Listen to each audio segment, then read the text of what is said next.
కోనసీమ జిల్లా చైర్మన్ శ్రీ వెంకయ్య సుబ్బారావు గారికి, అదేవిధంగా సెక్రటరీ జనరల్ పాపశెట్టి ధర్మరావు గారికి, మరి ఇలాంటి నిరసన కార్యక్రమాలకి మరి విచ్చేసిన కాంగ్రెస్ కు, అదేవిధంగా మహిళా మండల కాంగ్రెస్ ప్రతి ఒక్కరు కూడా ఉద్యమాలను తెలియజేస్తూ మరి ఈరోజు రాష్ట్ర క్యాపిటల్ పిలుపు మేరకు మరి ఇక్కడ నిరసన కార్యక్రమం తెలియజేస్తున్నాము.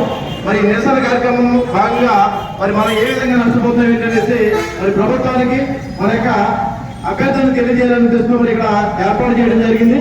మరి ఆ పిఆర్సీ చూసుకున్నట్లయితే మరి 11వ పిఆర్సీ కాలం నుంచి సుమారుగా 30 ఏళ్ళు దాటిన 12వ పిఆర్సీ కమిటీ అనేది ఏర్పాటు చేయలేదు. మరి 11వ పిఆర్సీ దానికి సంబంధించి బకాయిలు కూడా మనకి బకాయిలు పెండింగ్ ఉన్నాయి. మరి ఉపాధ్యాయులు ఎన్నో విధంగా నష్టపోతున్నారు.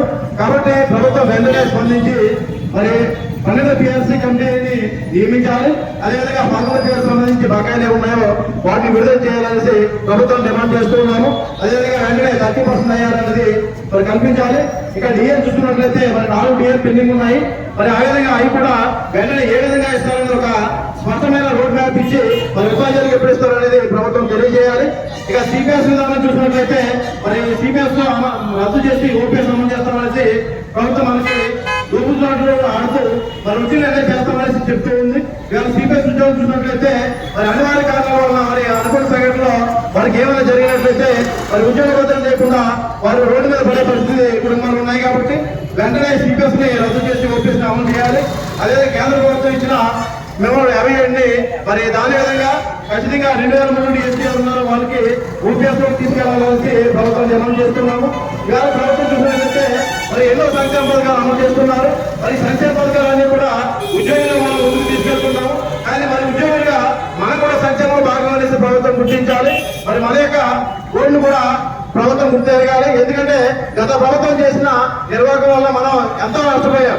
కాబట్టి ఈ ప్రభుత్వం కూడా అటువంటి పరిస్థితులు రాకుండా ఖచ్చితంగా మనకి మరి మేలు చేసే విధంగా ముందుకెళ్లాలనేసి తెలియజేస్తూ ఇక 25, 27, 26, 27 తేదీలు కూడా విజయవాడ నిరసన కార్యక్రమం ఉంది. కాబట్టి మీ అందరూ కూడా ఆ కార్యక్రమాన్ని చేసి మరి మా యొక్క నిరసన తెలియజేసి ప్రభుత్వం దృష్టికి ఎన్ని విధంగా మీ అందరూ వస్తారనేసి తెలియజేస్తూ మరి నాకు అవకాశం ఇచ్చిన చైర్మన్ గారికి ధన్యవాదాలు తెలియజేస్తాం. థ్యాంక్ యూ మిత్రమా. భవిష్యత్తులో చేసేటువంటి పోరాటాలలోని భాగస్వామ్యాలు కావాలని చెప్పి తెలియజేసుకుంటూ ఆఖరిగా మన మిత్రుడు మాట్లాడుతూ ఆయన ఓడాఫ్ అని చెప్పి కార్యక్రమాన్ని 2 స్లోగన్స్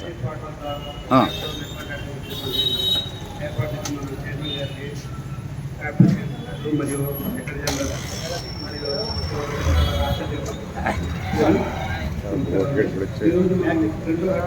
మొదటి ఘట్టం మనకి 45 మొదలుపెట్టాం. రెండోది ఈ రోజు మన సంఘటన పాఠశాల వద్ద చేస్తుంది. ఈ కార్యక్రమంలో మన అందరూ కూడా చెప్తున్నారు చెప్పారు. అలాగే మన 25, 26, 27లో కూడా తప్పకుండా పాల్గొనడంతో కూడా మనం ఆ రోజు ఈ 25, 26, 27 లోపల ఏదైనా ప్రభుత్వం వారు మన క్యాపిటల్ సంఘంతో చర్చ గురించి ఏదైనా వాళ్ళు మీటింగ్ ఏర్పాటు చేసి ఏదైనా మనకి మనకి ఏదైనా ఆశిస్తున్నాం. కానీ అలా జరుగుతుంది అనుకున్నాం. కానీ రేపు మన క్యాబినెట్ మీటింగ్ దాంట్లో కూడా ఏదైనా ప్రస్తావన వస్తే బాగుంటుంది అనుకున్నాం. ఈ కార్యక్రమం ఇచ్చినటువంటి అందరూ కూడా